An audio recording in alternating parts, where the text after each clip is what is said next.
So the other day I was basically like contemplating and thinking and reading somewhat, and came across on the day of like July 20th, I guess 8 days ago, that John Dee wrote the introduction, essentially, or like the preface to his Propaedeumata Aphoristica, which is just this 120 verse, or like 120 aphorism text that's somewhat about astronomy and astrology, but veiled.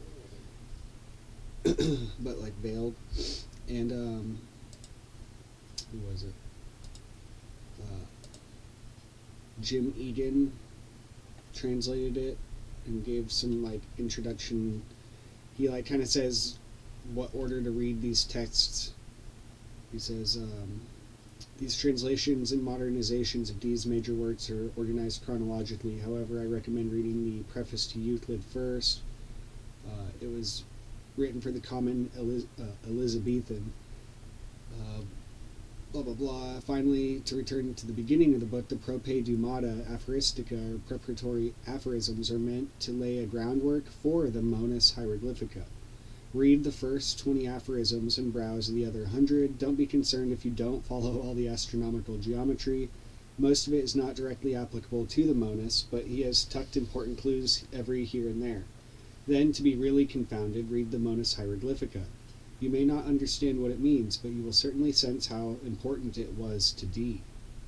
So, it caught my eye that whenever I was like scrolling through this, the date that I was reading it or whatever was the date that John Dee happened to write this sort of introduction. So, and the fact that it's 120 verses, which 120 kept coming up, and I was like contemplating it being 120 years of, since the Book of the Law. 120 is 1 through 15, and 15 has a sort of weird dual connotation of being either Ayin, but really also Samek, and Samek spelled out as 120, obviously, or 600, and just the whole middle pillar of Tau, Samek, and Gimel. There's a lot of weird like connection between that and what I've been studying about this whole like tower symbolism. Anyway, I kind of want to read this and see what it actually says. So this introduction, where does it really even start? The basic Latin text is that of 1568, printed at London by Reginald Wolfe, Latin printer to the king. I have not seen the book itself, but have worked from a print of the University of Michigan microfilm. The only other known edition is that of 1558, printed in London by Henry Sutton. This, too, I have seen only in a microfilm print-off, although I first made a complete typescript of the earlier text, having been misled by a statement in the 1568 edition that the later printing was unchanged in number, order, and substance. Lectori Philosophiae, or Philosophia Sincerioris Studioso. The second edition clearly supersedes the first. Not only are we told that the edition issued in 1558 limped in many places from the great carelessness of the printer, Typographicus Lectori, but a considerable number of verbal changes has been made, expansions appear, and corollaries and inferences have been added. The printing is also better, especially in the Greek excerpts, where the font is more modern and abbreviated forms are less common, and the punctuation is improved. Nevertheless, the textual notes record all the substantive differences between 1568 and 1558.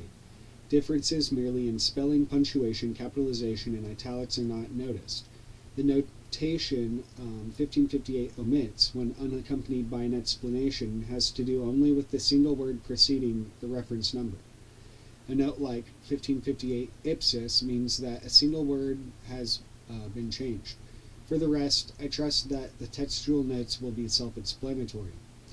The simplest explanation of my general editorial practice is that the text has been normalized, but only within limits. The title has become an M or N, the tittle. E has been expanded to AI or AE. Felix has become Felix. Felix with an L has become Felix with an E. Colum has become Calum, and Osium has become Otium, or Otium. Cetera and Pene, for cetera and pain, obviously, have, however, been preserved because they are alternative dictionary forms, though unapproved, and seculum has not been expanded into saculum or X into X's, as in Exstar and Exsistit, or Existit. Because of a scruple, no doubt ridiculous, against the supplying of a letter wholly missing in the original. On the other side again, U's and V's have been normalized and IJ has become II. The capitalization, punctuation, and italics of the original have been preserved without change, as has also in the Latin text but not in English, an inconsistent use of Roman and Arabic numerals. The Latin accent marks common in Renaissance texts have been omitted. The Greek accents, although not always correct, have sometimes been added but never altered.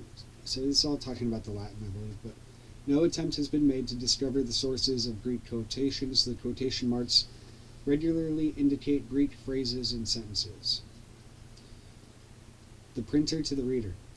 You have here, candid reader, the second edition of those aphorisms, much emended and printed with great accuracy from the autograph of the author himself. The edition issued in 1558, limped in many places from the great carelessness of the printer, as you yourself may judge easily from a diligent comparison of our labors. Use this, therefore, and enjoy it. Farewell.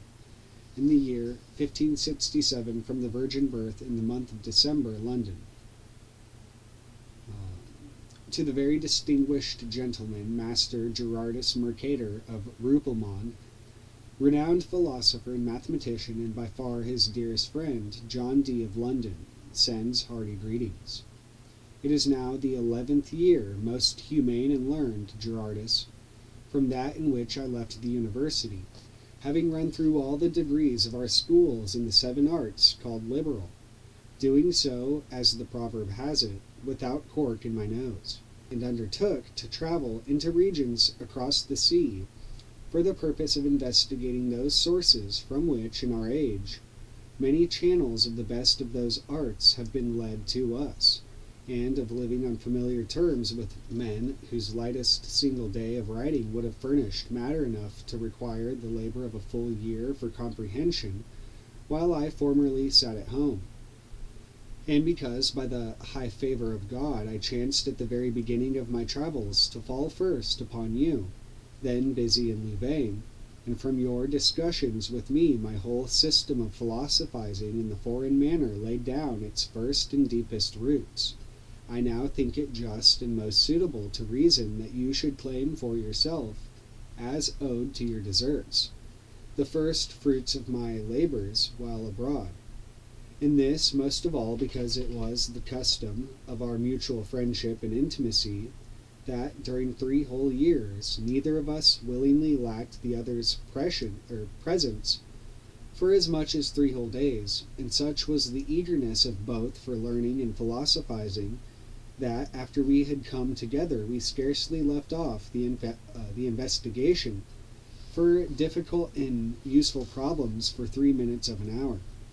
For the sake of such a sincere friendship and such a sweetly protracted cooperation in philosophizing, ought we not to commend to the eternal memory of men some composition or monument, so that from it a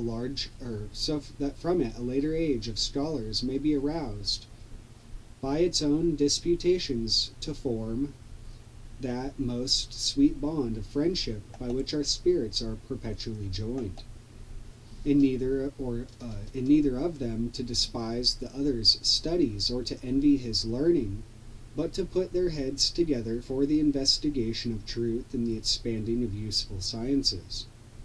Your next to last letter, in which you seemed to wish to refresh my memory of that noble debate formerly carried on between us, has given me an occasion to choose, in preference to all others, that subject which I am now to treat.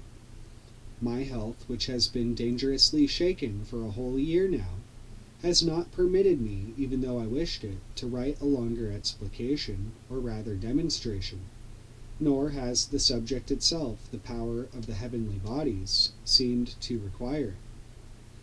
For, from what I have made available, not only can a means be found of proceeding demonstratively in the art with regard to an infinite number of particular situations, but also, besides, the main principles of the science have been laid down and established here, so that what is to be determined about other maxims of the art will easily become clear to the assiduous practitioner.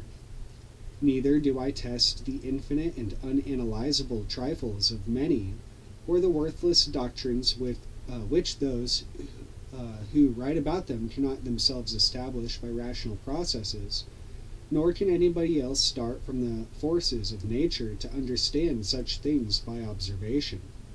Do you, therefore, who are by custom a most observant investigator of nature, search out in these aphorisms the true virtues of nature, virtues which are great and barely credible to a few wise men, but known to a very few, but known only to a very few. And when you receive them, I request that you declare publicly that no incautious person should strive to fish out and draw forth from them, to his own harm, things that are not written for him. But enough of these matters, since, however, you have sought in nearly all the letters which I have at hand, and have pressed me most urgently in the next to last letter I have mentioned, to publish my great demonstrative work, as you call it, on the new art as quickly as possible, or to make you a sharer in it, you should know that, besides the extremely dangerous illness from which I have suffered during the whole year just past, I have also borne many other inconveniences from those which have very much hindered my studies, and that my strength has not yet been able to sustain the weight of such exertion and labor as the almost Herculean task will require for its completion. And if my work cannot be finished or published while I remain alive, I have bequeathed it to that most learned and grave man who is the sole relic and ornament and prop of the mathematical arts among us, D. Pedro Nunes of Silesia, now called Alcacer du Sal in Setúbal, and not long since prayed him strenuously that, if this work of mine should be brought to him after my death, he would kindly and humanely take it under his protection and use it in every way as if it were his own, that he would deign to complete it finally, correct it, and polish it for the public use of philosophers as if it were entirely his. And I do not doubt that he will himself be a party to my wish if his life and health remain unimpaired, since he loves me faithfully, and it is inborn in him by nature and reinforced by will, industry, and habit, to cultivate diligently the arts most necessary to a Christian state. Thus I have explained clearly why I have not yet been able to respond to your wish, that I should divulge the monuments of my labors. If, however, I did not respond to your request for a catalogue of my writings, you might justly accuse me of serious ingratitude. Here are the titles of the works which I have composed for myself according to my means, and despite the greatest difficulties, in which stand written in such a way that I most wish them to be issued to the public, and not merely acknowledged as mine, when I am strong enough in bodily vigor and enjoy sweet leisure. 1. Concerning Precision in Mathematics, a work of mathematical demonstration in 16 books. 2. concerning the distances of planets, fixed stars, and the clouds from which the center of the earth, and concerning the discovery of the true magnitudes of all the stars, a demonstration in 2 books. 3. Of burning glasses, a demonstration in 5 books. 4. Of the perspective used by the most skilled and famous painters, a demonstration in 2 books. 5. Of the third and chief part of perspective, which treats the refraction of rays, a demonstration in 3 books. 6. Of the great conveniences of the celestial globe, 2 books. 7. The Mirror of Unity, or Apology for the English Friar Roger Bacon, in which it is taught that he did nothing by the aid of demons, but was a great philosopher and accomplished naturally, and by ways permitted to a Christian man, the great works which the unlearned crowd usually ascribes to the acts of demons. 1 book. 8. Concerning a new system of navigation, 2 books. 9. Concerning various uses of the astronomical ring, 100 chapters, 1 book. 10. Concerning a subterranean passage, 1 book. 11. Concerning the triangle and the analogical compass, 3 books. I suppress for the time being the names of others, which nonetheless may, with God's consent, enjoy public light before some of these. The present little work, however, number 12, furnished with light armor, I send forth into various quarters as a scout to bring back to me the true judgments of learned and honest men and their wishes that I should treat such important matters, and bring them to light. The purpose is that from the report of this scout I may consider in myself and with my learned friends whether I should now extend my forces, such as they are, immediately into foreign fields, or should train them still more diligently in military discipline at home. It remains now for me to beg you earnestly to entrust to the public studies of men as quickly as you can your own remarkable discoveries, both in that excellent branch of philosophy which is called physics, and also in geometry and geography. For thus, certainly, you will greatly enlarge with your most useful and fresh discoveries the literary commonwealth of which for many years you have deserved so well by reason of your many and great labors.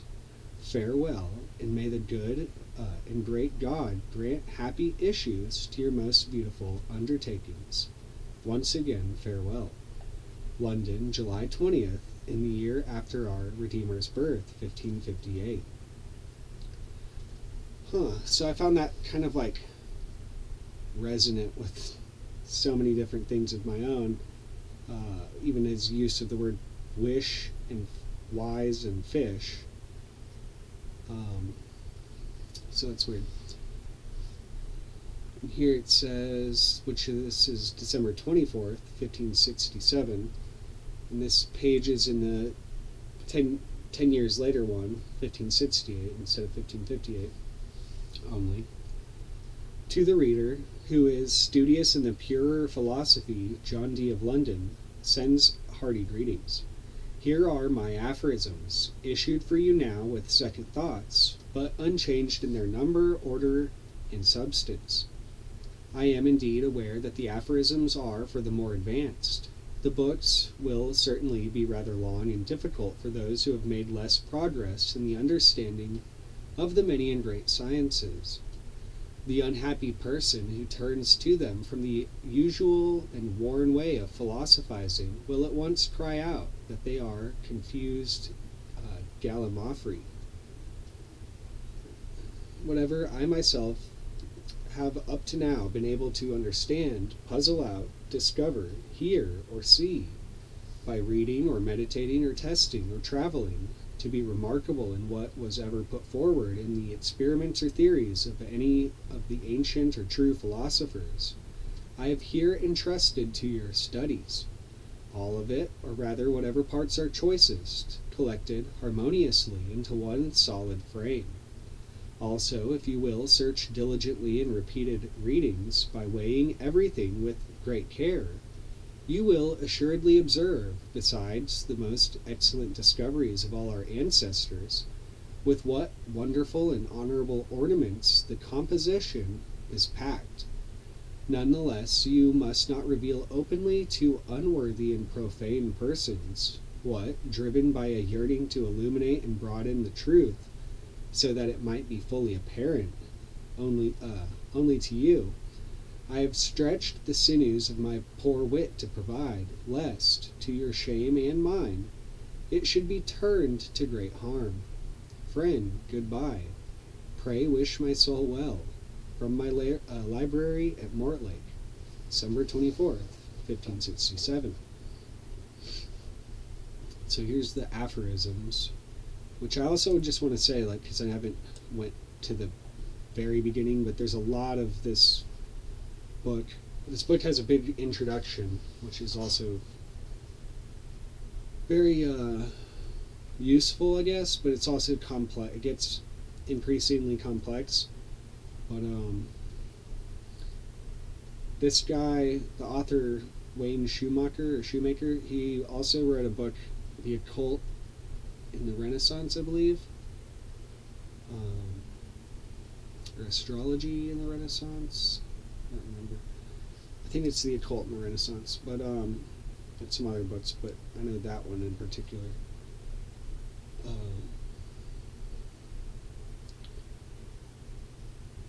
So this book, though, it kind of ties in with optics in a sense, at least in this sort of like the arithmetical basis of light and its effect.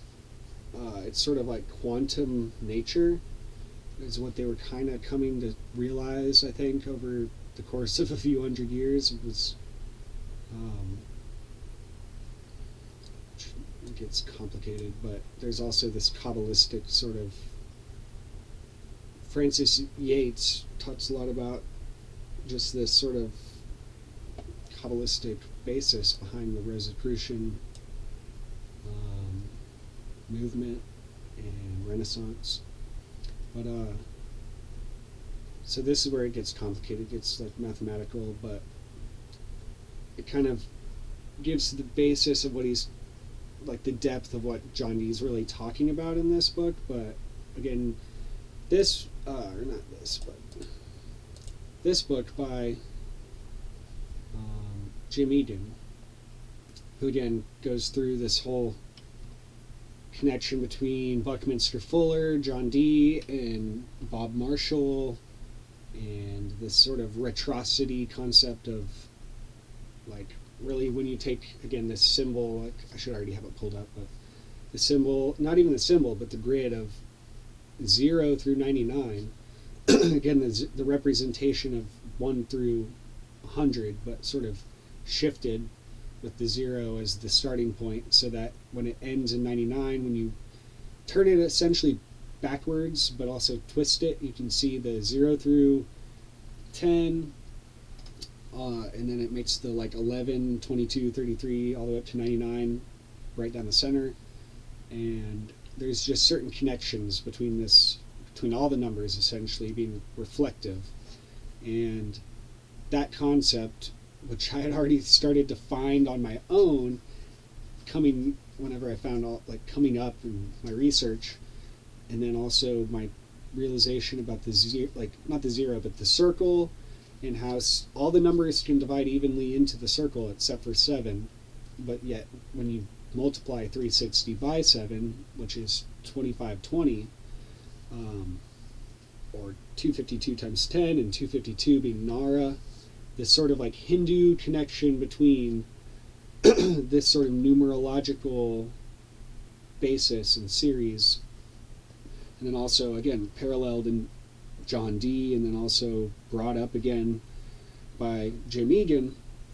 Again, I'm just trying to give all this background to why I'm tying all this together, but I'm just now getting to this book, and then seeing again 720, July 20th, why that would be significant to me again is 720, at least at 720, is mirror, and this whole concept of the light in the mirror, or really 720 is also mother, and then 57 can be child, which is like Mother Mary and Jesus,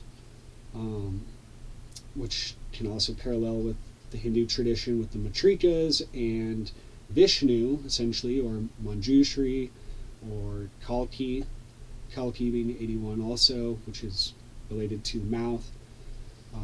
Again, there's just so many different things that I see as relating, and I've tried to really grasp it, but something tells me I just really have to work through each text and manual and verse by verse, like with this. But these little PDFs take forever to load when you're scrolling. I'm just seeing what exactly else he has here. So this is his, Jim Egan's, I should say. This is his translation, which may help to read verses of the book, but because it's got these things. So by the time he said read the first 20. Let's see.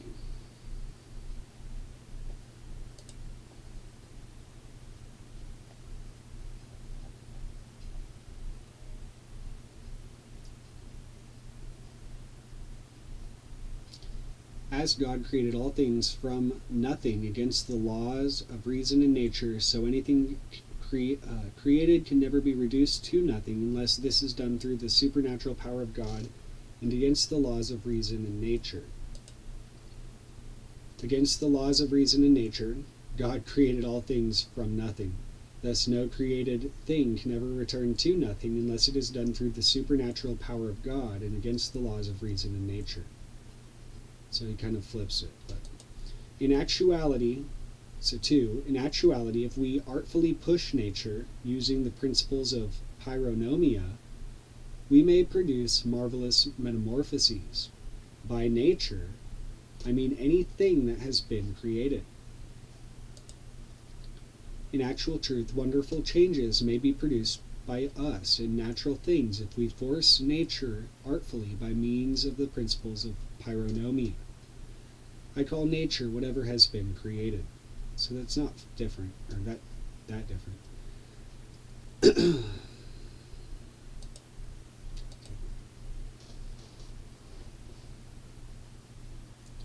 Not only are those things to be said to exist which are plainly evident and known by their action in the natural order, but also those which, seminally present, as it were, in the hidden corners of nature, wise men can demonstrate to exist.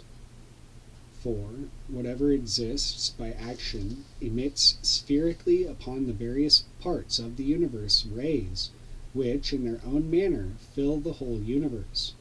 Wherefore every place in the universe contains rays of all the things that have active existence. Both substance and accident emit their own species from themselves, but every substance far more excellently than an accident. Also among substances, what is incorporeal and spiritual, or becomes spiritual, far surpasses in this function what is corporeal and composed of unstable elements. Things may, however, make their own species less completely in the proportion in which they are more noble, for a perfect species is given the same name as its principal agent. 6. Just as one thing differs from another, so their rays differ in their power of affecting and in the causing of their effects, so long as they act wholly upon the same object. 7. The effects of any rays pouring from one thing upon diverse things are different. 8. Whatever acts upon something else is like it in some respect, but in another way it differs utterly from that upon which it acts, or there is no action. 9. Whatever is in the universe possesses order, agreement, and similar form with something else. 10. Whatever things are of the same order or harmonious, or of similar form, sometimes imitate each other of their own accord, and sometimes even more toward one another. One protects and defends the other as much as it can, even if, at the moment, it appears to be drawing energy from the other. By the joining of such natural things that exist separately in the universe, in their differing fashions, and by the activating of the other things placed somewhat higher, seminally in nature, more wonderful things can be performed truly and naturally without violence to faith in God or injury to the Christian religion than any mortal might be able to believe. 11. The entire universe is like a lyre, tuned by some excellent artificer, whose strings are separate species of the universal whole. Anyone who knew how to touch these dexterously and make them vibrate would draw forth marvelous harmonies. In himself, man is wholly analogous to the universal lyre. So again, that makes me think of this vision I saw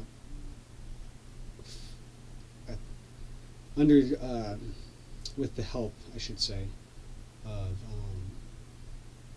lysergic acid diethylamide 25. But that was like in 2012, actually December 21st. And I remember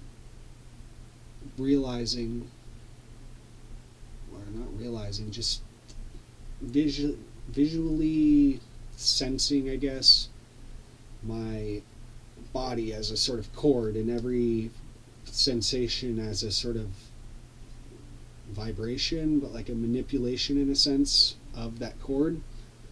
And I say manipulation because I saw the sort of like underlying stillness underneath it. More importantly, I guess, than just seeing the sort of, it wasn't really a seeing, it was a knowing. But 12, just as, and so this lyre again also connects with the middle pillar and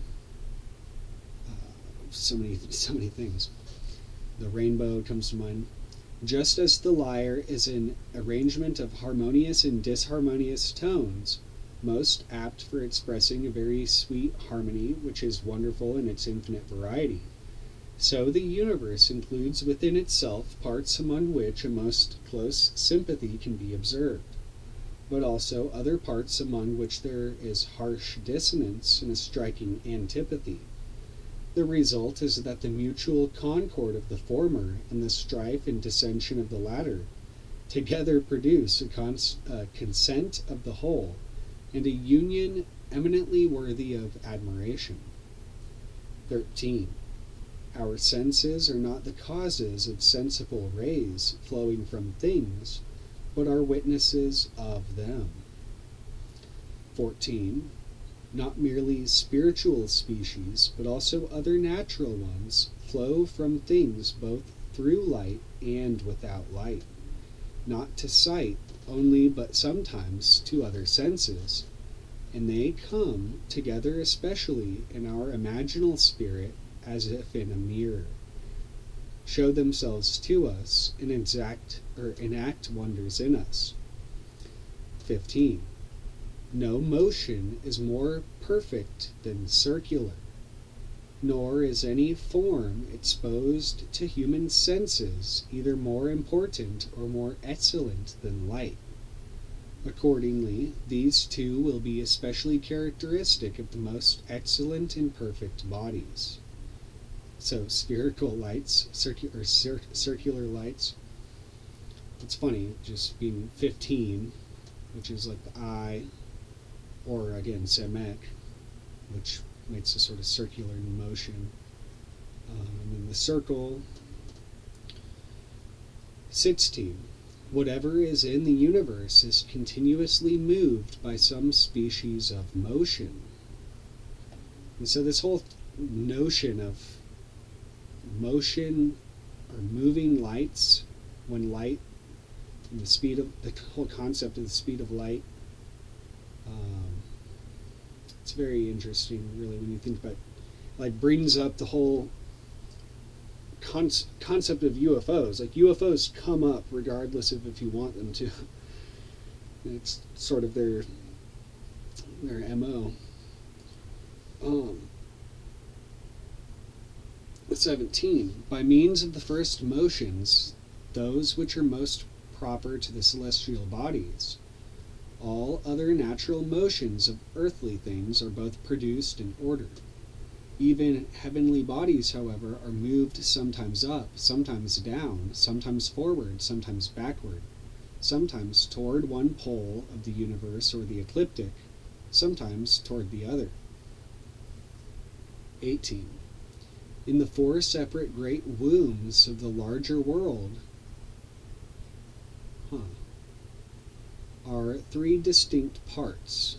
These are, however, at the same time condensed, structured, and regulated by their own appropriate weights, and may now be called by notarial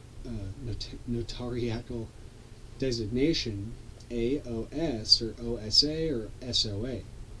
For Pyrologians will understand me if I speak so.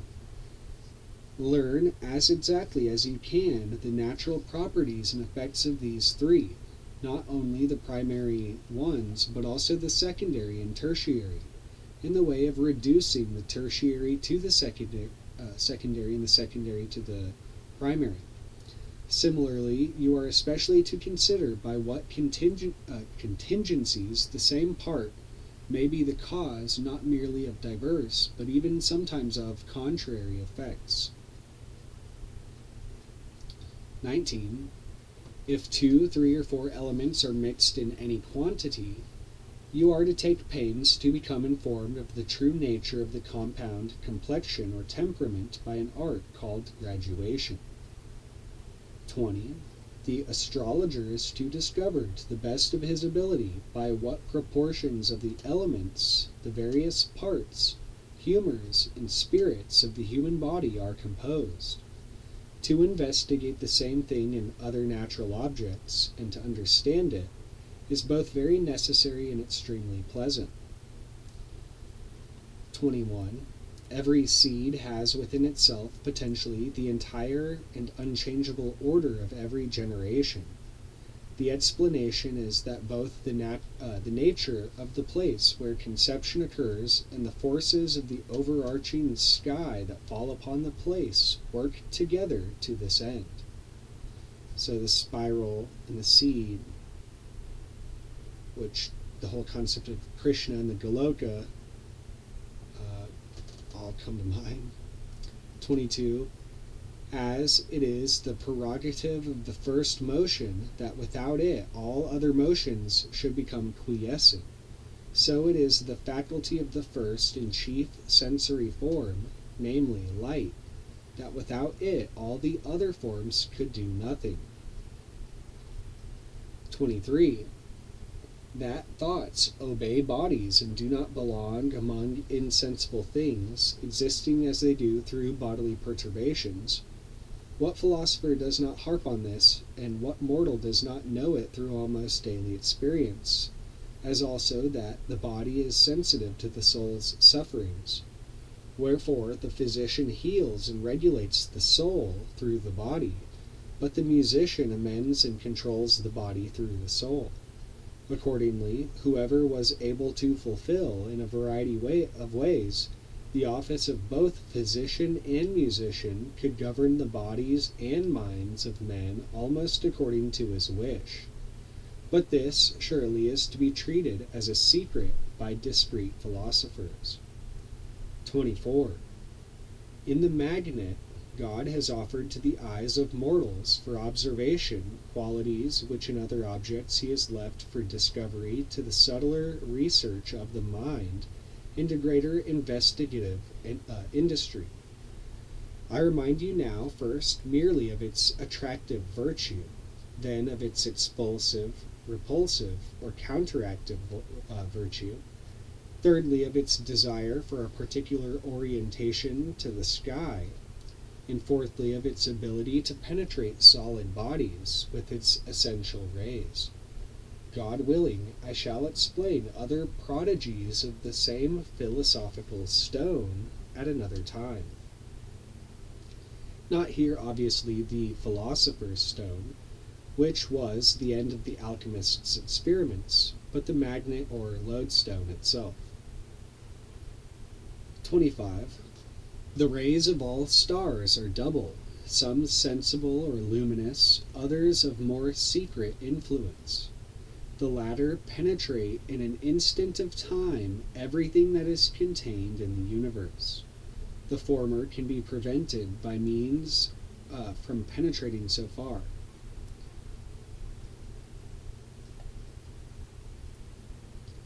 26. The stars and celestial powers are like seals, whose characters are imprinted differently by reason of differences in the elemental matter. In the same way, the engraved forms of our seals are imprinted more easily upon one material than upon another, more elegantly in one than in another, and cling more tenaciously to one than to another, and to some almost permanently. You will therefore consider talismans rather attentively, and other still greater things. Gameas, see the OED, art. Gamahe, gamayo. The Spanish word was gameo. The English is cameo. 27. The power of penetrating everything, either solid or transparent, that exists within the limits of the universe, a power in the highest degree characteristic of celestial rays, proves that they possess a great readiness to influence everything, or to imprint their energies upon it. That this may happen with a certain elegance, and that the imparted virtue may be retained with some tenacity, or perhaps almost permanently, should however be sought by a natural arrangement, or an artful preparation of the matter upon which the influence is pressed, or impressed, as much in visible form as in elemental qualities and in other properties. 28. The primum mobile is like a concave spherical mirror, whose solidity no sensible rays from the stars can penetrate, because such a penetration would have no utility for heavenly beings. There are several other proofs of this. 29. Whatever powers the stars exercise by means of sensible rays to produce effects not only through direct rays, but also through refracted and reflected ones, they can apply to suitable uses. 30. The true sizes not only of the terrestrial globe, but also of the planets and all the fixed stars, ought to be known to the astrologer. 31. The true distances of the fixed stars and of each of the planets from the center of the earth at any given time should be determined by the astrologer, as also the varying altitudes of clouds or the thicker air above the earth. 32. It is of the first importance to know what star, either fixed or wandering, hangs perpendicularly over what spots on the earth at a given time, and how great an angle of direct incidence it makes with all the other places over whose horizons the same star hovers at the same moment of time. 33. A right cone, radiant and sensible, surrounds every sensible ray which emanates toward any external point from the body of any star, and makes equal angles everywhere with the convex surface of the same star. The axis of the cone is the ray, the vertex is the external point. The base, finally, is that luminous portion of the convex surface of the same star, which is nearest to the said vertex, and is bounded by the circumference of a circle described by the end of a straight line, drawn from the said vertex to the star, and which barely touches the star. 34. Of the rays flowing from the luminous base of any star toward any external point, the axis is strongest, and of the rest, by as much as they are nearer to the axis, by so much they will be stronger than the more remoter ones with respect to the said point. We shall begin in another place of rays coming from the depths of stellar bodies. 35. From stars smaller than the earth, all the sensible direct rays that fall upon as large an area as they can of the earth's convexity come from parts of the former's convex surfaces which encompass such stars, and these parts are greater than halves. In proportion as they are nearer to the earth, they communicate their direct rays to the earth from larger areas, but they can never reach half of the earth's convexity with their sensible rays, but only a portion of the convexity which is less than half.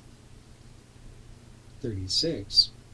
All stars larger than the earth shine upon more than half the earth's convexity at every time with their sensible and direct rays. They always send those rays to the earth from a portion of their convex surfaces which is less than half.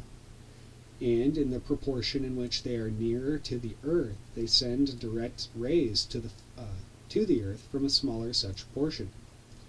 37.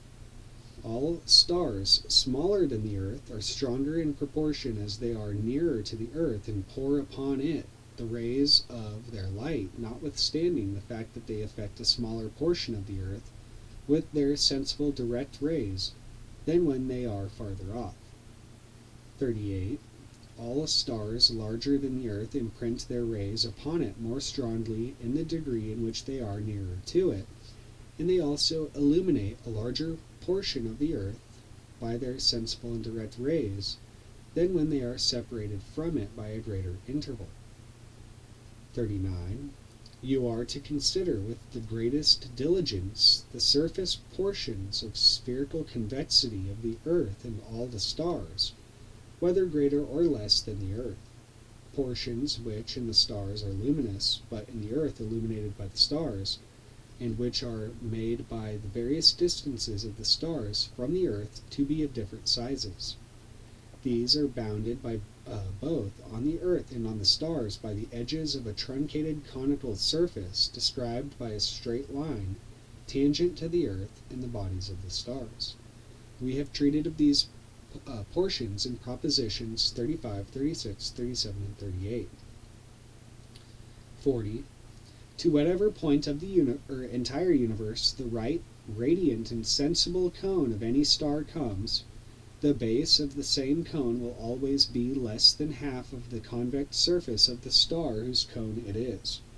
Let the astronomers, therefore, consider by what computation they may measure the diameters of the stars. 41.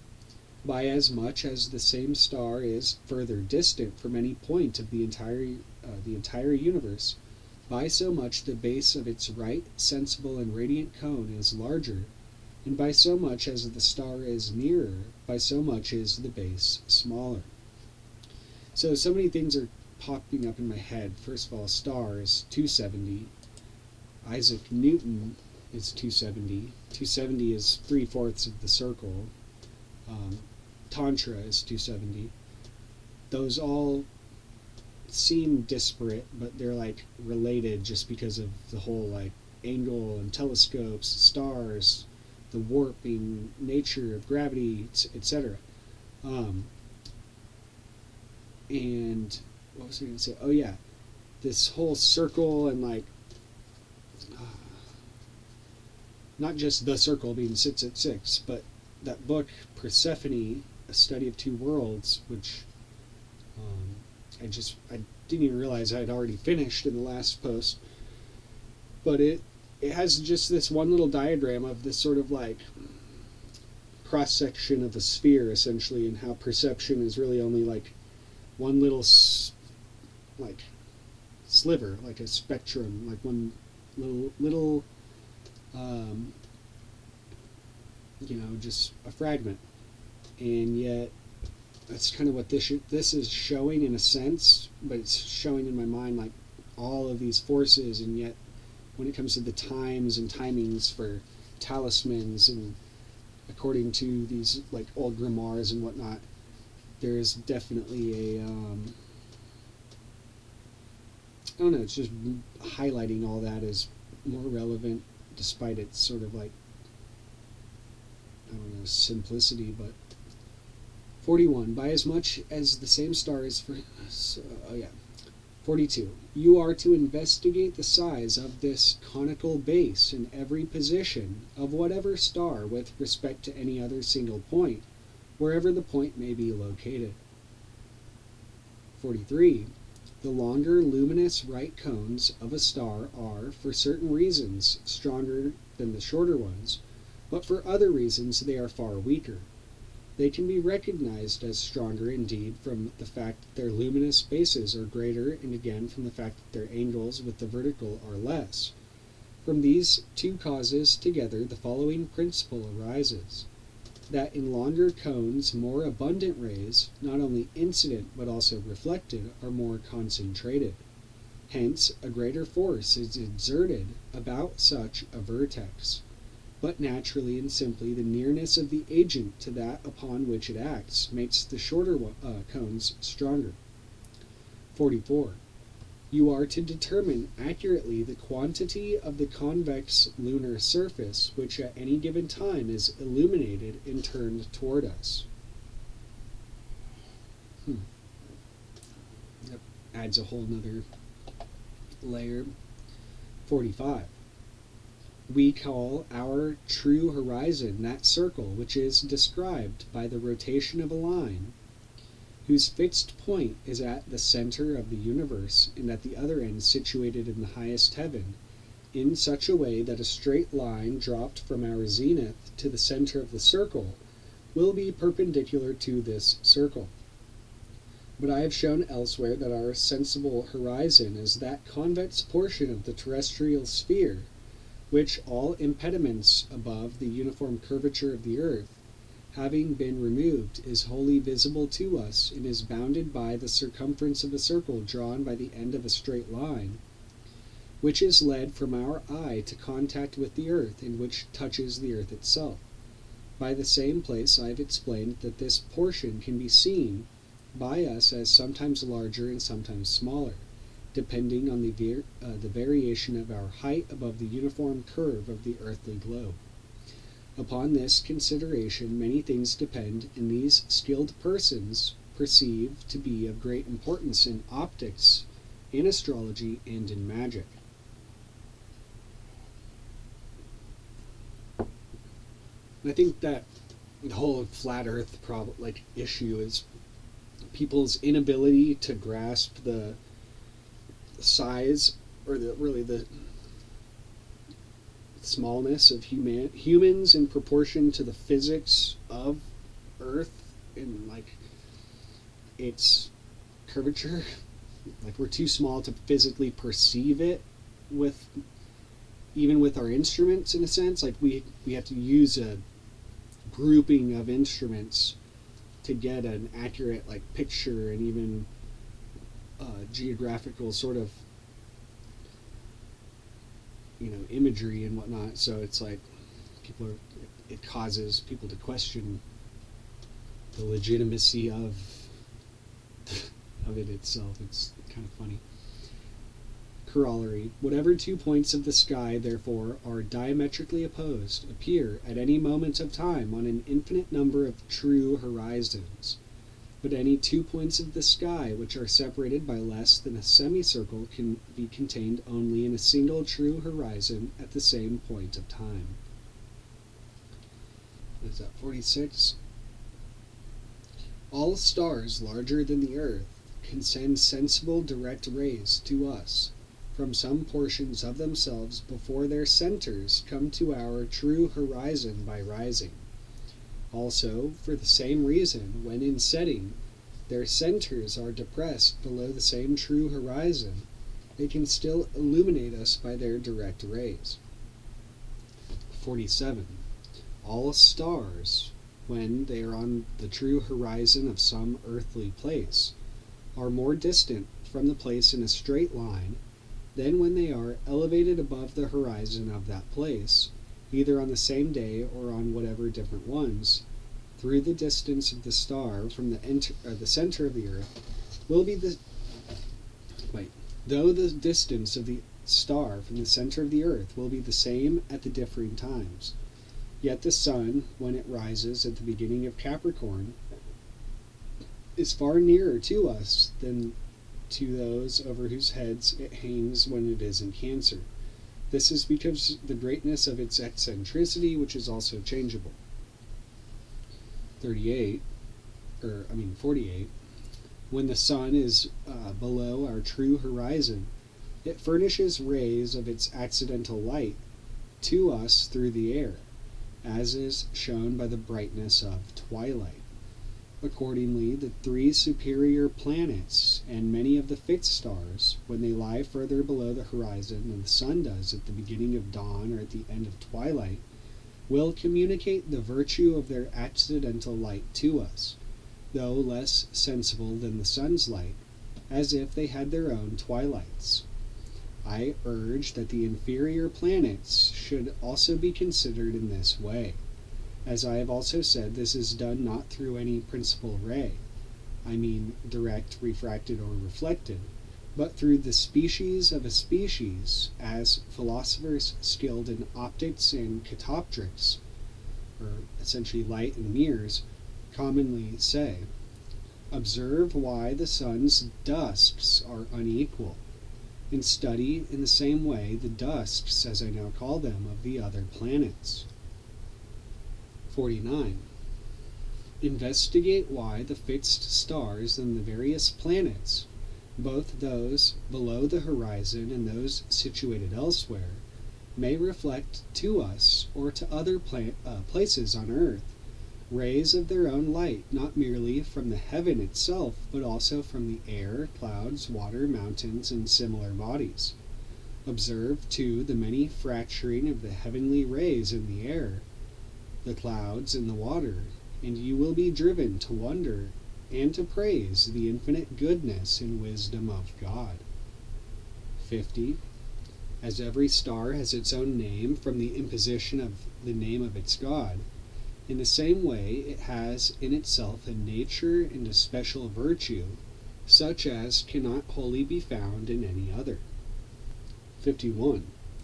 There is such a conjunction of rays from all the fixed stars and planets upon every point of the whole universe at any moment of time that another conjunction, which is in every way like it, can exist naturally at no other point and at no other time.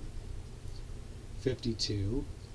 If you were skilled in catoptrics, you would be able by art to imprint the rays of any star much more strongly upon any matter subjected to it than nature itself does. This, indeed, was by far the largest part of the natural philosophy of the ancient wise men. And this secret is not of much less dignity than the very august astronomy of the philosophers, called inferior, whose symbols, enclosed in a certain monad and taken from my theories, I send to you along with this treatise. Corollary.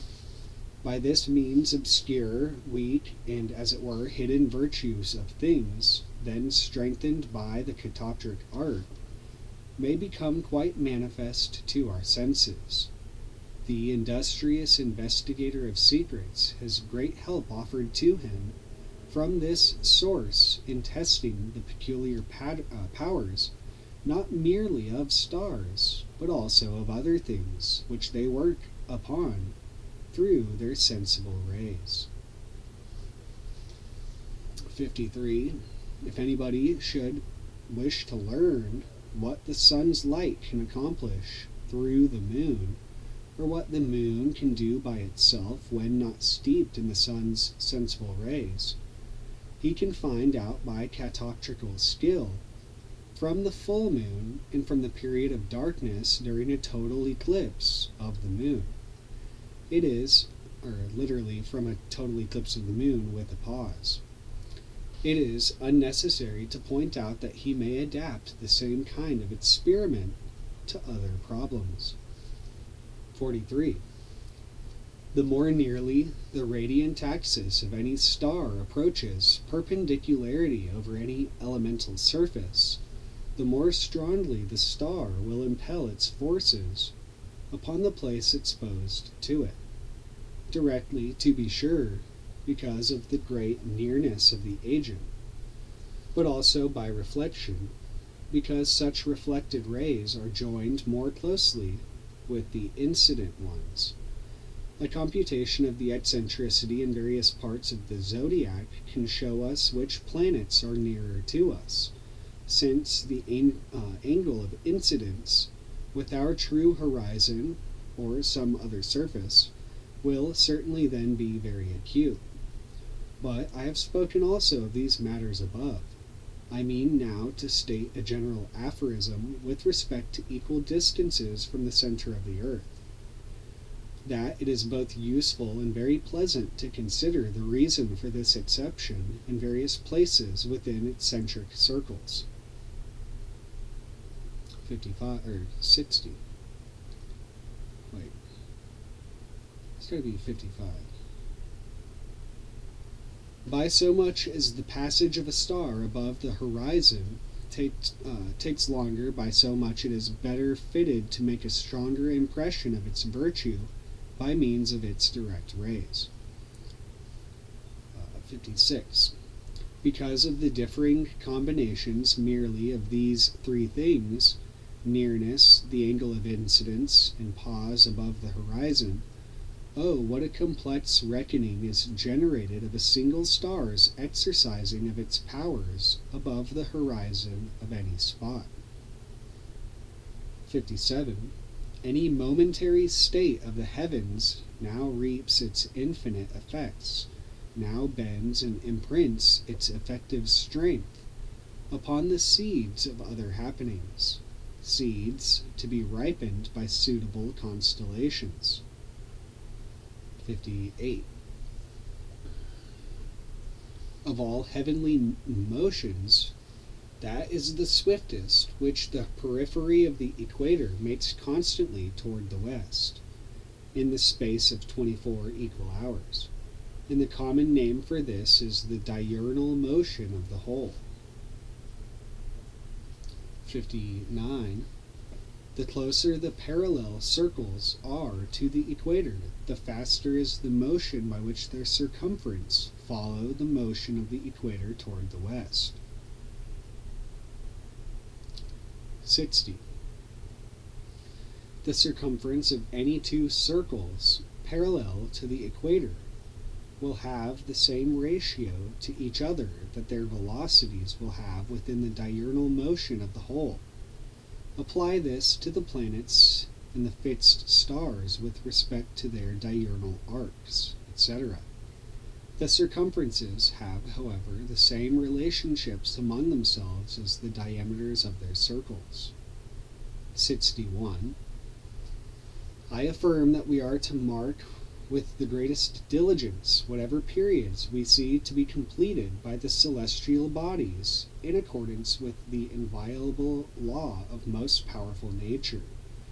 I call a period here the complete return of a planet, a fixed star, or a celestial point, by a circular motion, to its former place or a place very like it. The time that elapses in the interval we shall call the period of such a revolution.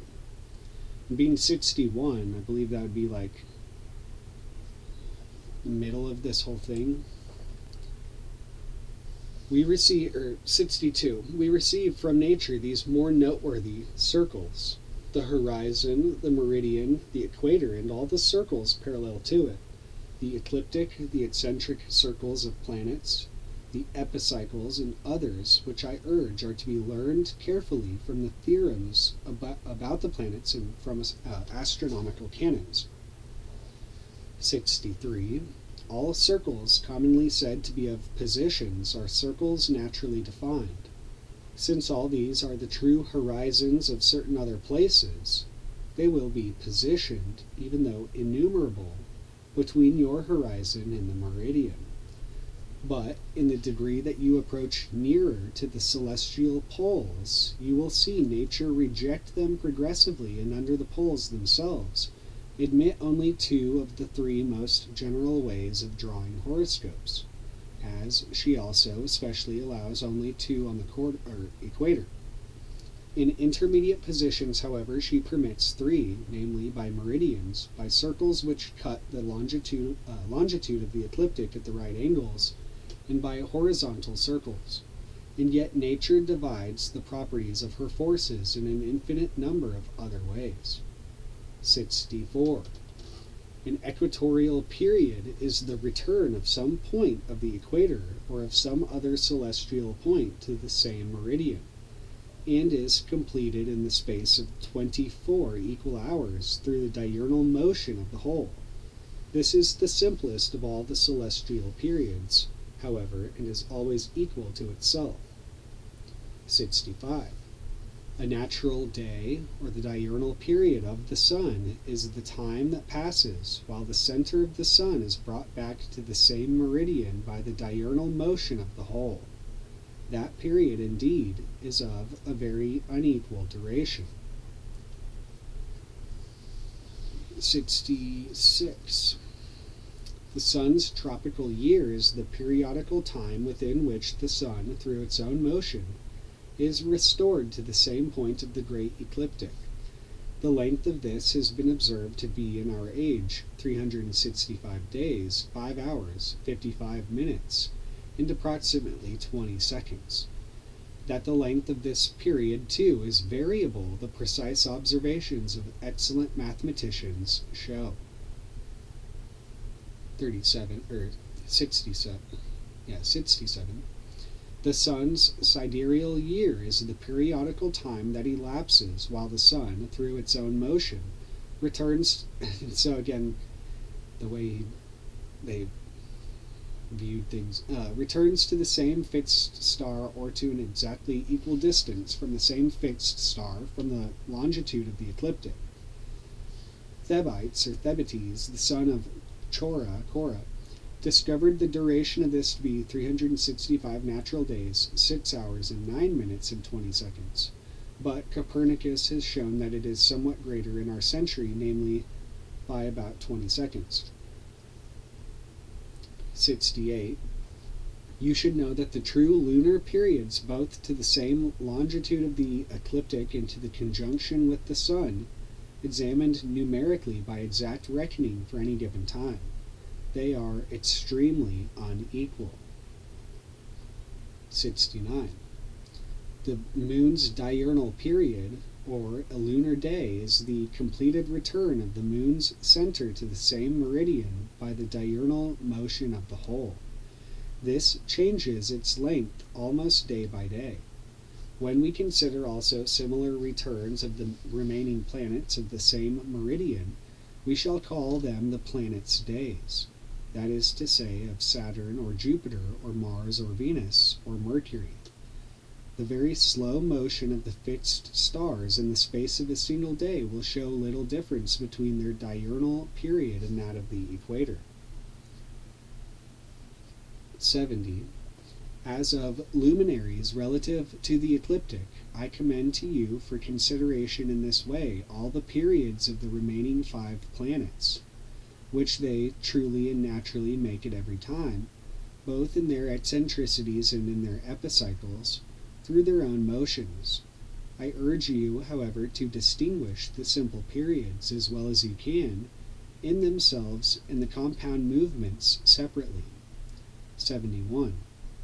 When we observe periodical conjunctions of the moon with the sun, in the same way as the return of any planet to another which is affected by a slower, though true and proper motion, than is that of one whose periodical return we are considering, I warn that the observation is to be made with extreme care. 72. As the motion that is proper to the equator is the swiftest of all the celestial motions, So the diurnal periods of all the planets are completed in the least time of all the movements which they truly make. 73.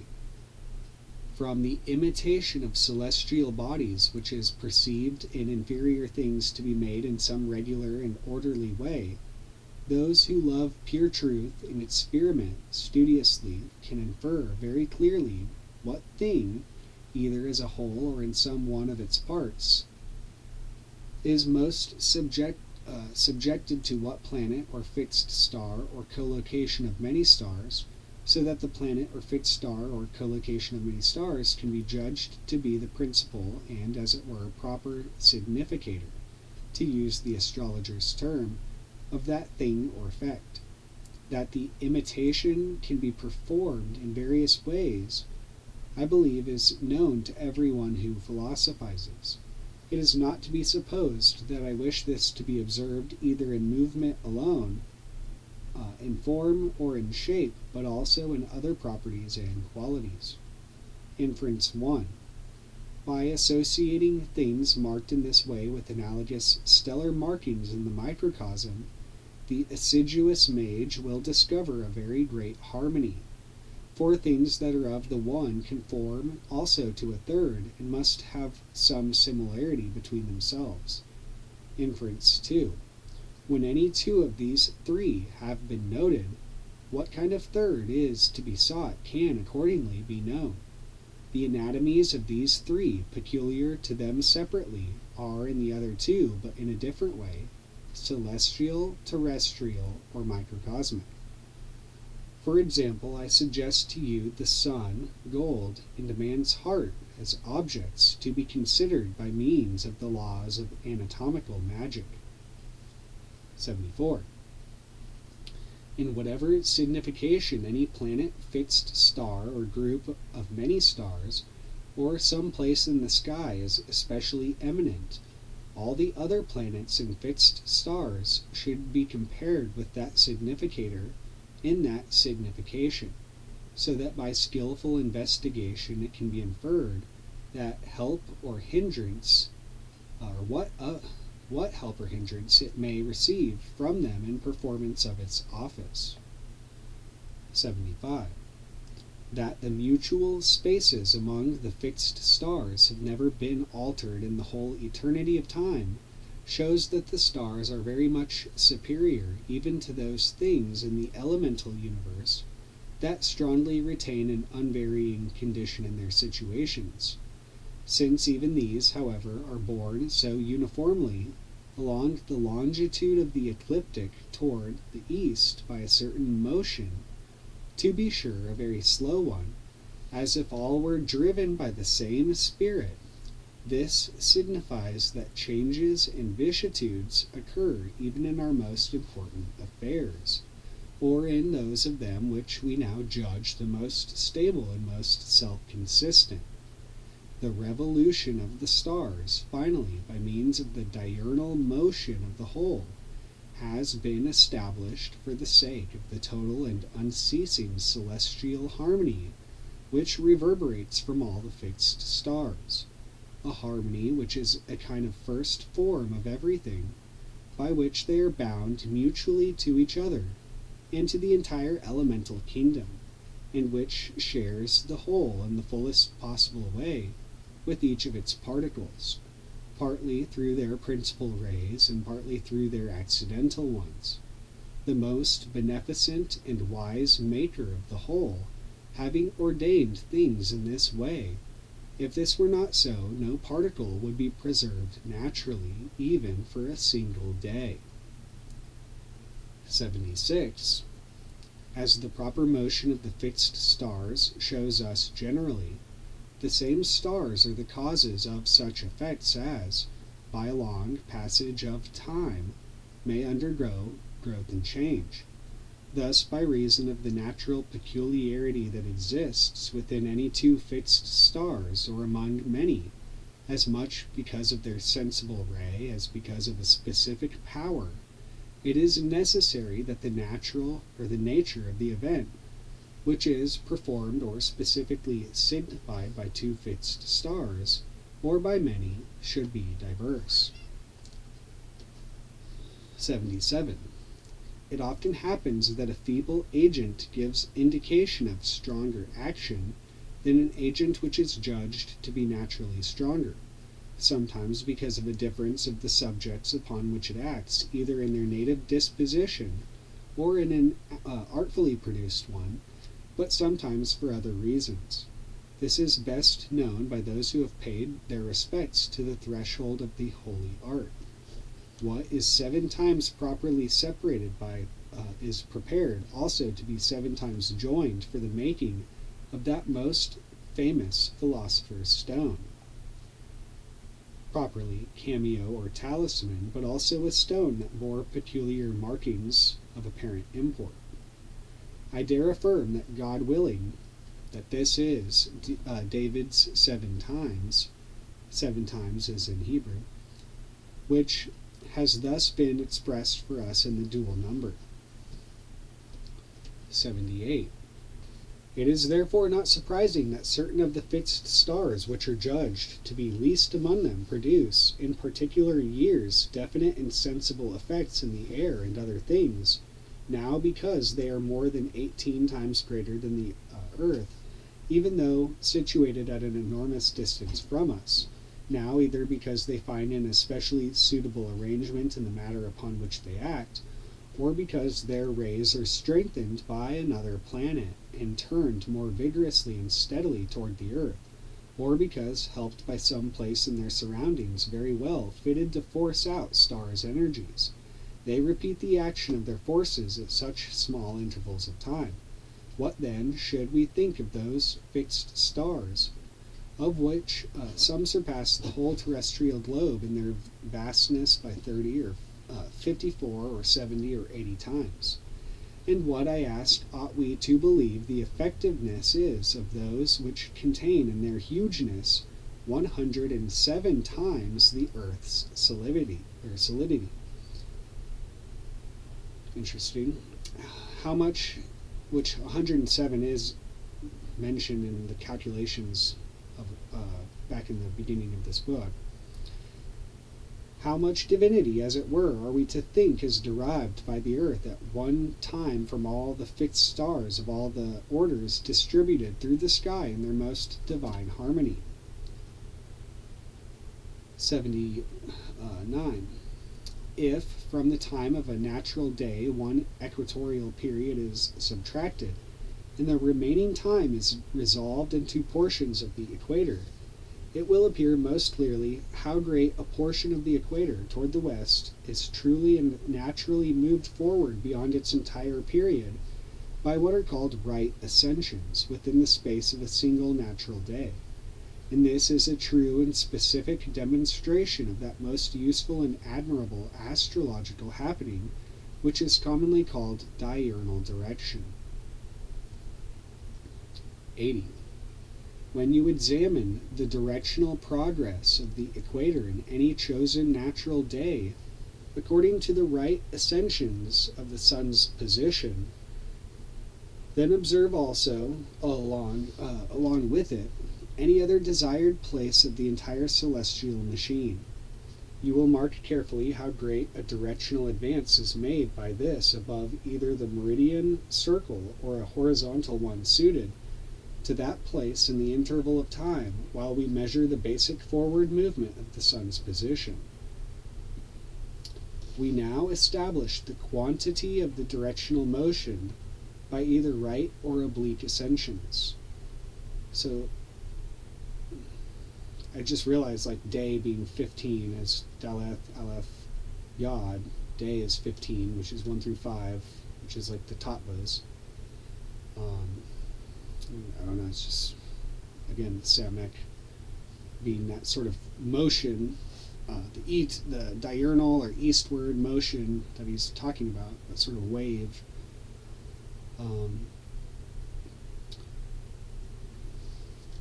82. The diurnal horizontal period of a planet or fixed star is the time that passes while their centers are restored to the same horizontal circle by the diurnal motion of the whole. So again, they're a sort of day. A day being 15, being again Samek or Egan, which both have that circular motion or notion. 83. From the horizontal period of the sun or moon, subtract 1 period of the equator. The remainder will show that the portion of the equator which, beyond 1 full revolution of itself, is advanced directionally toward the west during the period or space of such a period. 84. Although the powers of the sun and moon are quite general and very clear in this system of directions, the manifold workings of the remaining 5 planets, especially in their proper significations, and of the fixed stars, ought nevertheless to be observed by a similar method in their daily returns, both to the meridians and to the horizontal circles. Bear in mind, however, that I am now speaking of no other movements of the stars than true ones. Let those beware, then, who assign a certain quantity of degrees or minutes either to the separate diurnal directions of the planets or to their annual ones, which I shall treat elsewhere. 85. The diurnal periods of the 5 planets, when their motions are retrograde, are less than an equatorial period. Hence it is necessary that both the equator and the other separate movable places of the heavens be pushed back by those periods towards the east. The ancients called this the anticipation of the equatorial period reversed direction. I need not explain in detail the anticipation is to be referred as much to the meridians as to the horizons, or that from the equatorial period ought to be subtracted any diurnal periods of planets moving backwards, since these matters are adequately clear in themselves. 86. From the diurnal periods of Jupiter, when these are compared to the equatorial periods, a true and physical demonstration appears of a certain direction, called by the ancients the annual progression, by which they report some celestial places are moved by about a dodecatemorion, 12th part toward the west. Actually, if you wish to refer either the divisions of that progression to the true diurnal movement of Jupiter, or the entire annual progression to the true movement of Jupiter in 1 solar year, as nature will press you to do, you will then perceive quite clearly that neither are these always made in a straight line, nor is the number of degrees that corresponds to the whole annual progression the same in different years, by reason of Jupiter's true annual movement about either the meridians or the various horizons.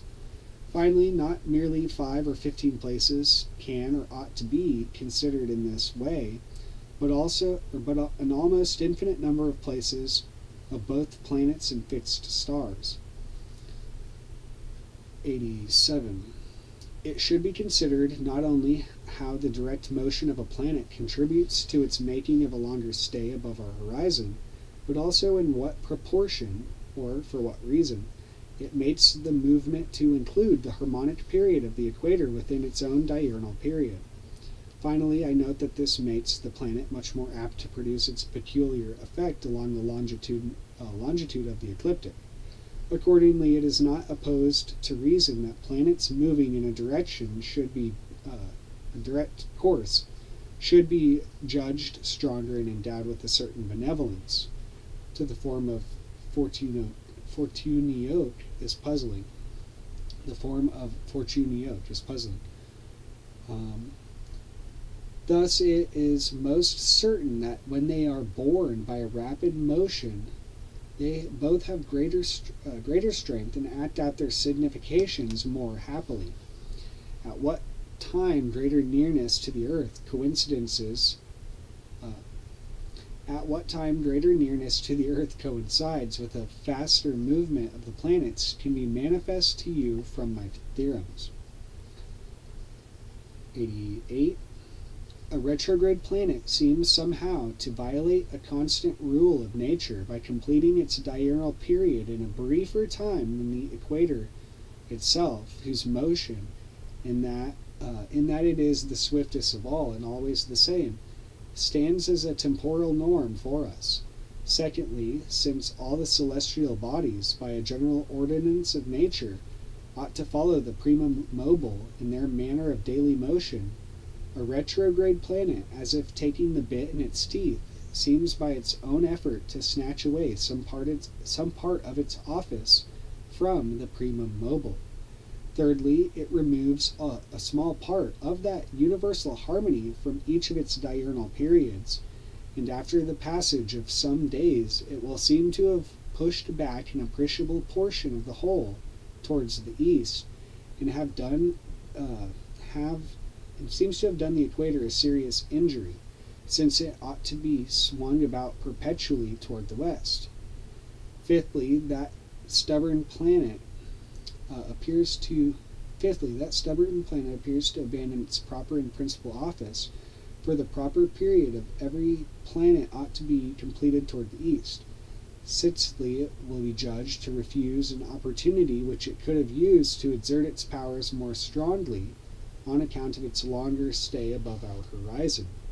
Therefore, God did not wish that either the sun or the moon, the most excellent of all corporeal creatures, and the most beneficent to the elemental world, being parents, as it were, of everything which is there, should be implicated in those backward movements, or indeed the other planets, unless he suffers them to make such a reversal for a time that is brief if you compare it to their entire periods. Yet in truth this is performed by them with no inconvenience to universal nature, no more than those extremely sharp antipathies of a virtually infinite number of things do these irregularities shake in any way the status of universal nature, except by making it much more pleasingly ornamented, and they contribute greatly to the preservation of nature's safety. By retrograde movement, however, a particular effect, which such a planet had evidently taken upon itself to perform, is not for the time being assisted, but is rather reversed. Actions appear to have been made inactions. But who does not perceive that such things are sometimes necessary, and occasionally extremely useful, both in political and domestic business? Is it not more satisfactory, according to the saying, to run back than to advance badly? Accordingly, a retrograde planet sometimes is helpful, not directly, perhaps, but as if accidentally and disconnectedly, its signification being almost contrary. 89.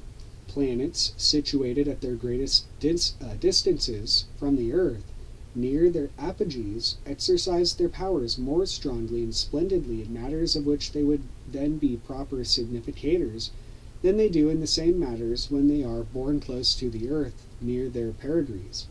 In contrast, they act more vigorously and effectively in other matters subjected to them at their greatest nearness to the earth than they can when they are as distant as possible from the earth. The proof of this aphorism is both clearest and strongest in aphorisms 41, 43, 73, and 77, and others which have already been explained. In order to explain sharply and exactly about each kind of thing signified by the same planet, let the positions of greatest and least distance from the earth first be known to you for each planet individually. By skill in catoptrics, however, you will cause any one of the 5 planets to stand very far off, or very far from the earth, and that within, less probably 4, within the space of a few days. And finally, in the winking of an eye, you may be able to draw it, as it were, to a new perigee. I remember reading once that certain men had tried the same work on the sun and moon, but seeing that the heathen raged, etc. 90. Since the sun's power is not always the same, or the interpretation of its signification the same, and since the significations of individual planets differ and their forces vary, the same judgment should not be made of the combustion of every planet. Granted that the sun's virtue is most eminent and powerful, nevertheless it does not always injure when astrologers say that it burns another planet. Indeed, it can happen that the sun raises the nature of the combust planet to a certain fullness and magnificence by turning all the planet's juice, or power, into its own energies. but when it injures, the degree is variable. From the rules of graduation, which I have treated above in Aphorism 19, what is to be decided at any time about such a combustion, how much it affects the operation of sensible rays, can be derived very clearly from the simple natures of the planets once these have been defined. 91. There is no spot on the terrestrial globe upon which the Sun, Saturn, Jupiter, Mars, or any fixed star does not shine with its direct and sensible ray in the space of one of its own diurnal periods until they are born beneath the equator according to their true positions. Very great, therefore, is the privilege of the earth's position, in that the whole orb of the earth in so brief a time can be illumined and warmed by their sensible and direct rays. 92. Any two stars, when positioned on opposite sides of the earth in equal declinations over the same part of the earth, stay equal times over the same true horizon. When they are at equal distances from the same meridian, all the impingements of their rays will make equal angles. Accordingly, through the diurnal motion of the whole, those stars by their rays enwrap and embrace any terrestrial body by turns, as if a similar care of the same had been committed to them. Therefore, from the nature of the stars working together in this way, and from the relationship of their schematic or aschematic intervals, such an effect can be found in a body of a known constitution which is exposed to them, as is generally to be expected from them. 93. Notwithstanding that the part of any celestial circle parallel to the equator which stands beneath the meridian of some place, of all the parts of that parallel, makes the greatest angle of incidence with the true horizon of that place, yet only that part of the ecliptic which is in the 90th degree from the horizon will always be elevated in the highest degree above the horizon. I recognize it to be well known to anybody who is even indifferently versed in astronomy that this 90th part can very seldom be discovered under the meridian in an oblique sphere, but always in a right sphere. Hence, in places whose vertices are between the equator and the celestial poles, that part of the ecliptic which is found beneath the meridian at any given point has begun to be called the heart of the sky. But the 90th part from the ascendant place is called the 10th house. 94. As all the stars are sharers of light, so, apart from the specific powers of their insensible rays, they are efficient causes of some heat. 95. As the sun surpasses other celestial bodies in size, so it is, one might say, a perpetual and immense source of heavenly light, and the chief producer of sensible and vital heat for us. 96. That heat which the entire base of the sun's radiant cone brings to bear by its action, when the sun is at the perigee of its circuit and minimally eccentric, upon that natural point of the earth's surface which is at once the vertex of the radiant cone, and the point over which the sun hangs perpendicularly, which are accustomed, I remark for the sake of illustrating the point involved, or the principle involved, to assume has a power as large as the 60th or even the 100th degree. 97. We cannot be unaware with how much of its proper heat the sun will affect any point at all of the earth's globe over which it can stand perpendicularly in any position of its circuit in relation to its maximal heat. 98. Also, anyone who has learned how to test fitly in some suitable material the heat of the sun, as it stands over him, will understand not merely proportionally, but in actual fact, how much heat the sun imparts at every other terrestrial point over which it can hover. 99.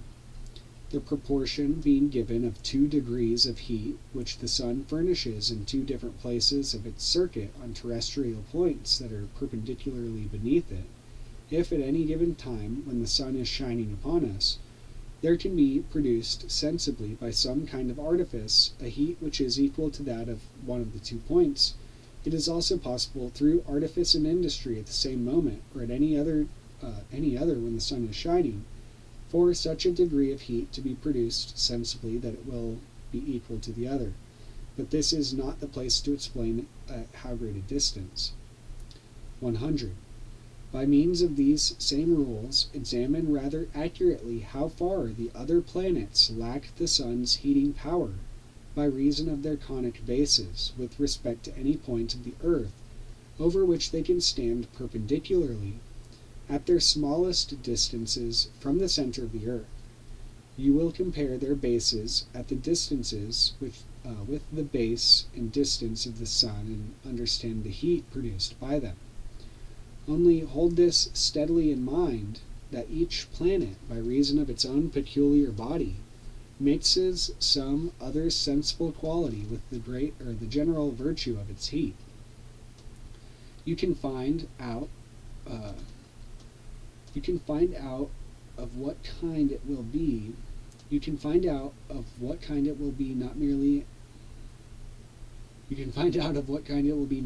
in all the planets, but also in the fixed stars, if you will check aphorism 53, by means of the moon and also in other ways. 101.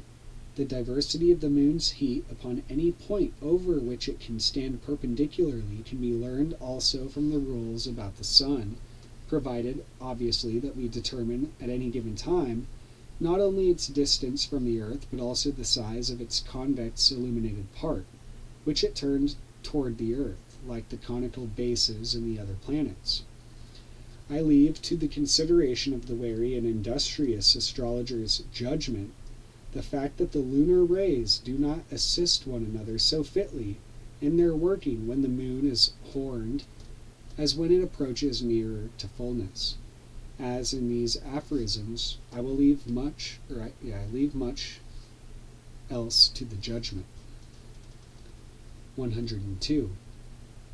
As light and motion are the most distinctive properties of heavenly bodies, so, among the planets, the sun surpasses all the others in its proper light, and the moon is superior to all the rest in the briskness of its proper motion. Therefore, these two are rightly judged to be the most excellent of all the planets. 103. The moon is the most powerful governess of moist things. It is the arouser and producer of humidity. 104. As a special dominion over heat accompanies the sun's excellent light, so by a wonderful analogy an effective and governing force of moisture is joined with the moon's movement. 105. In the proportion in which the moon is nearer to the earth and borne by a more rapid motion, it exercises its dominion more powerfully over moist things. 106. From these considerations it is manifest that the sun and the moon are, after God, the chief and truly physical causes of the procreation and preservation of all things that are born and live in the elemental universe. So the sun and the moon connection, again, Samak 120 connects the sun and the moon, but crosses essentially the tower, so that the tower you would think connects the sun and the moon, but the tower is blasted, so to speak, and in a lot of ways there's something to be said with Samak being really the rainbow, but also 1 through 15 being 120, 1 through 5 is 15, and that's the elements. There's something to be said through this sort of Trika Shaivism of the sixth sense, or sixth element, the sixth tattva. Again, 6 times 6 being 36, 1 through 36 being 666, which is sort of abhorred number, but really the number of the sun, or aka the heart, which unfolds, and therefore that's why it's symbolic of the spiral, or the golden ratio, And also so many of these Hindu and various other, like even Egyptian mythologies, center on this sort of recurring theme. So that just all comes to mind. So this, it's also that directional flow, or the diurnal motion. To use the words of our philosopher, everything is compounded and made to increase by heat and moisture. For these two things alone are procreative. 107. We see that the general regulation of the year is to be shown through a kind of analogy, certainly by any day. For any natural day has first its spring, then its summer, then its autumn, and finally its winter. From the heat of the sun only, partly through itself and partly through accident, all the primary qualities can be produced, and in the necessary order. If we distinguish beginnings, middles, and ends in these, we perceive the plan of a certain duodenary. Now I was going to say also with 120, it's on, an ancient name of the sun, as Egan and Nun, or 70 plus 50, but also Sin, which is an ancient name of the moon, as Samet Yod Nun. And it is beautiful to consider finally in what way, under the celestial poles, the year itself is nothing other than an image of a single natural day. Apply this aphorism to higher matters, you who investigate the physical mysteries and the unity of the Trinity, and you will have the greatest secret of all. And you, too, who pant after the hiding of your work by the blackness of the many-colored night. 108. Transfer also to the other planets, and especially to the moon, the 26 different relations which can exist between the fixed constellations and the sun, according to their various positions, and the suns in the four angles.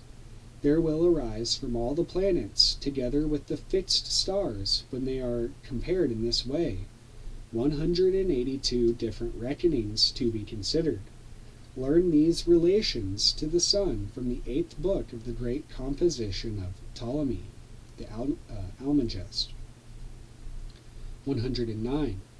An imperfection of the body is the proximate and most proper cause of physical death, not the soul. Accordingly, the cause of a natural death is also natural. It usually depends on the general governors of nature and is presaged by them. In humankind, certainly, nobody can go beyond the farthest bound of living predetermined for him by God, but by negligence very few reach it. However, hence it appears that there are two limits for human life. And as I say, also 120 is said to be the limit of human life, the human lifespan. 110.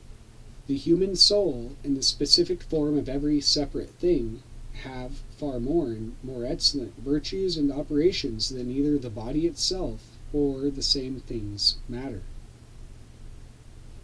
111. The insensible or intelligible rays of the planets are to the sensible rays as is the soul of something to its body. 112. Certain of the constellations are sometimes so far called maleficent as they pour their energy upon a corrupt nature or badly disposed matter, as Aphorism 7 has taught us. But the constellations themselves do no harm. Whatever natural diversity there may be in all the things existing in the elemental world comes principally from two causes, namely, the diversity of matter and the differing operation of stellar rays. 119. Everything that exists in the world of the elements, no matter how paltry, is an effect of the total celestial harmony, or a particular example and reproduction of it. But this appears more clearly in some things than in others. 120. by analogy with the celestial bodies considered variously both in themselves and as compared with one another, and by constantly and precisely separating their resemblances in that kingdom of the elements, by an art that has been described above, you will make smooth a broad way to a complete knowledge of astrology.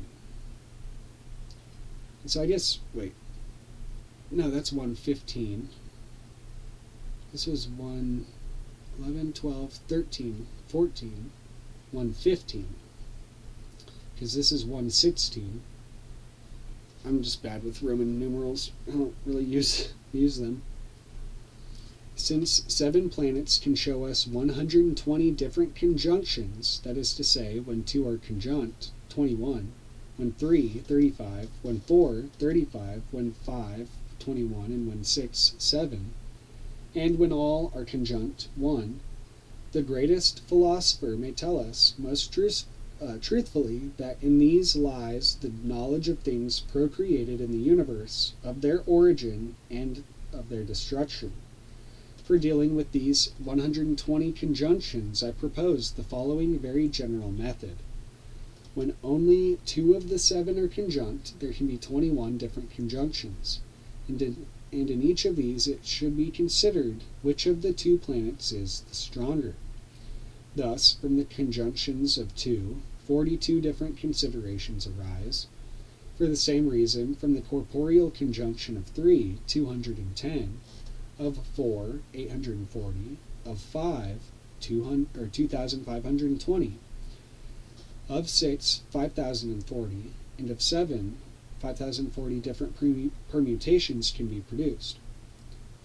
All these kinds of considerations together make 13,692, and these depend merely on corporeal conjunctions of planets, on the assumption merely that their strengths are unequal, but not in specific degrees, for then almost innumerable myriads of differing permutations would be generated. 106 or 17. 16, 17. Looking more deeply into the virtues of nature and remembering at the same time those things which in various ways I have clearly proved above, I affirm it to be most certain that about every single thing in the universe, the rays of all 7 planets, the rays of a more secret influence, or sensible rays, either principal or accidental, converge and mingle at all times, and that there remains a perpetual conjunction of all these in everything in the universe, by reason certainly of their natural effects, if not their actual positions in the heavens. Wherefore, if their powers were always unequal, nature would be able to control their operations in 5,040 different but general ways, as many as the differences of their powers. Indeed, if we should consider that sometimes 2 are furnished with equal degrees of power, sometimes 3, sometimes 4, sometimes 5, sometimes 6, and sometimes, although very rarely, all, and that such an equality can be found in the highest degree, or in the lowest or in intermediate degrees, we shall arrive at 20,295 varying relationships by the method already explained. If to these we should add 5,040 kinds of absolute inequality, the result would be 25,335 kinds, very general ones, to be sure, in which it is most worthwhile for the philosopher to be trained through the rules of graduation, since he will obtain use and immeasurable delight from them. In order that you may understand the truth and the arithmetical ground of these 2 aphorisms, I add a table which shows the calculations, and it is very useful for many other purposes. An industrious workman will be able to extend this method easily almost to infinity, and not allow it to be limited to the septenary number. In the original, the chart on page 195 is placed here. So let's see. Which is this?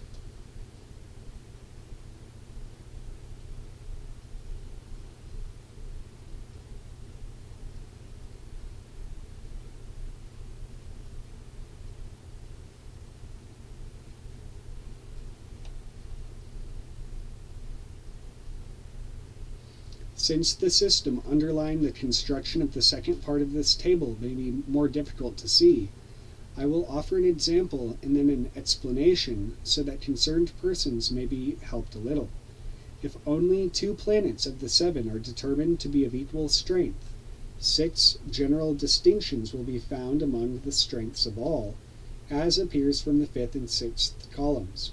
But according to the 3rd column, a binary conjunction among 7 planets can occur in 21 different ways, and according to the 2nd column, 6 unequal strengths of planets can be considered in 720 different ways. I therefore multiply 720 by 21 and get 15,120. So there's the 15 and 120. And there's the 720. A number that you will find in the 2nd place down in the last column. The same is the principle of computation when 3, 4, 5, or 6 are assumed to be furnished with equal strength. Finally, as a fuller explanation of the matter, here is the briefest possible formulation of the operation. Planets possessed of equal strength, inequalities of strength, 2 and 6, differing conjunctions of 2 planets, multiplied, so varieties of inequality in the 6th power, product 1, 5, 120. So now 118. When in the revolution of some solar year at the beginning of a rather noteworthy period of another planet, or at any other time, there is some strong and unusual configuration in the sky, either of planets only, or of planets and fixed stars, or of some extraordinary astronomical phenomenon, look about astronomically through the whole orb of the earth to see what terrestrial place is or might be affected by extremely powerful and special figure of the sky, or any signification at all, at the moment of the configuration's first appearance. For in this way a remarkable and secret method is given of determining not only from the natures of stars and other celestial and exalted bodies the happenings peculiar to that place, but also from the remarkable events of particular places on earth, the special natures of planets, fixed stars, and other celestial and exalted bodies. Thus also a wise man, if only he can be a citizen of the world, can drink in a most noble science for the purpose either of procuring good fortune, or of removing bad or contrary wise, as much for himself as for others.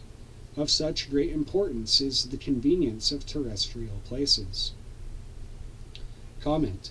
It is probable that those mages looked about thus who long ago said, "We have seen his star in the east." 119.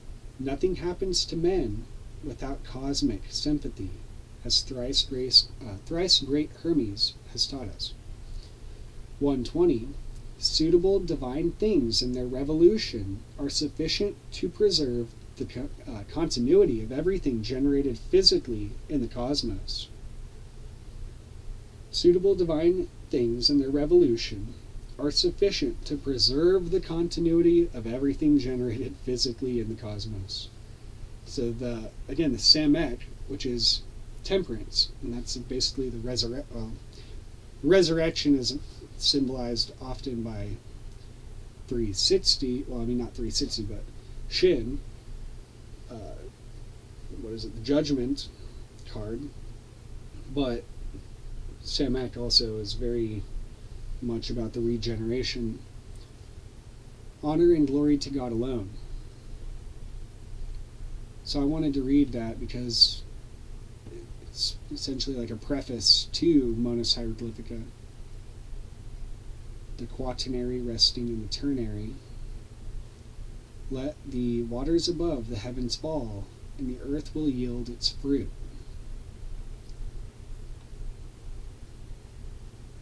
So I thought that was weird. Like something told me, because I saw that date 720 on 720 just a week ago, something told me I had to read this, and so I kind of see, like with the 120 verses, he's kind of making the whole thing itself a sort of orb, or a like a globe in a sense.